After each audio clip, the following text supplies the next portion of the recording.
This is Herringbone Stitch. I have used it as a border here. It's one of the basic flat stitches, and it's versatile as far as what you can add to it, and you can make it into patterns. So let's look first at making the stitch right-handed. I've drawn two parallel lines about a 1/2 inch apart. It's a pretty generous spacing. So it's got a beginning and an end to it. So I'm going to come up on the left, and sewing right-handed, I'm going to move left to right, but my needle is pointing to the left. So I take a little bite through the fabric. That's about 1/8 of an inch, and I'm going to pull the needle through. Now I go down to the bottom line and take another 1/8 inch bite and pull the needle through. That's all there is to it. There's like what I call the big part of the X and the little part of the X. So the little part of the X, mine always ends up being about 1/8 of an inch, no matter what scale I'm working on. The only thing you really have to watch out for with this stitch is to keep your thread out of your own way. You can use the thumb of your left hand, because if you're not careful, you can end up just kind of, I don't know, sewing under your... See, if I sew over my thread like that, I'm going to make a loop that I don't want. So I have to keep my thread out of my way. And obviously that's a danger whether you're sewing right or left-handed.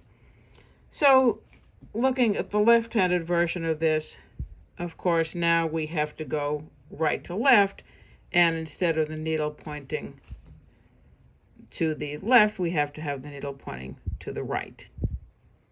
So again, there's that little 1/8 inch stitch. Pull it through. There's another little 1/8 inch stitch. Pull it through.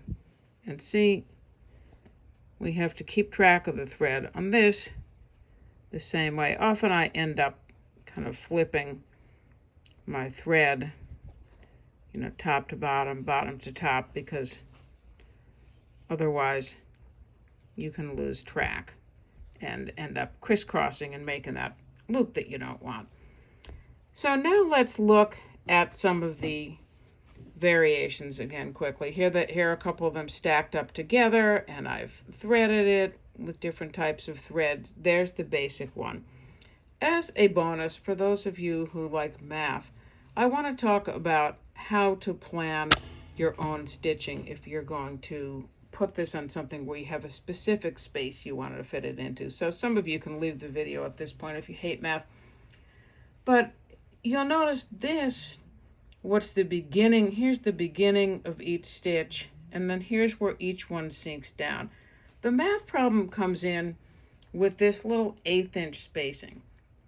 So if I want to go, well, let's say from the end of this stitch, where the stitch sinks down, and to the end of this stitch is going to be 1 inch spacing. So I'm fine to make those marks all the way along. Here's the end of this stitch, end of this stitch on the bottom, and I want those. I can mark those all 1 inch apart, and I'm going to be fine. The difficulty is at the beginning, because if this is like a half stitch here at the beginning, so you think to yourself, well, 1/2 of an inch is going to be half of this 1 inch spacing, so I'm fine. I can just come over a 1/2 inch. But if I only come over a 1/2 inch from where this stitch is, I'm marking from the beginning of a stitch to like the end of a stitch, to where this little part, well, to the beginning of the next stitch. It's gonna lose that 1/8 inch.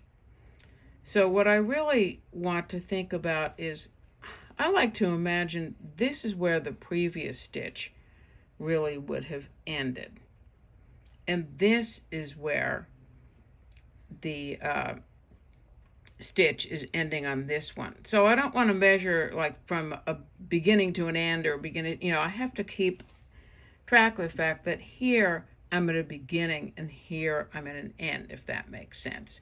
So I have to add that 1/8 inch. So instead of coming, here's the 1/2 inch. So that's beginning of a stitch to beginning of a stitch is a 1/2 inch. But for me to get to the first stitch, to have that sinking down in the correct place, I can't come in at this 1/2 inch. I have to come in at that 5/8 of an inch. Then I can come back here.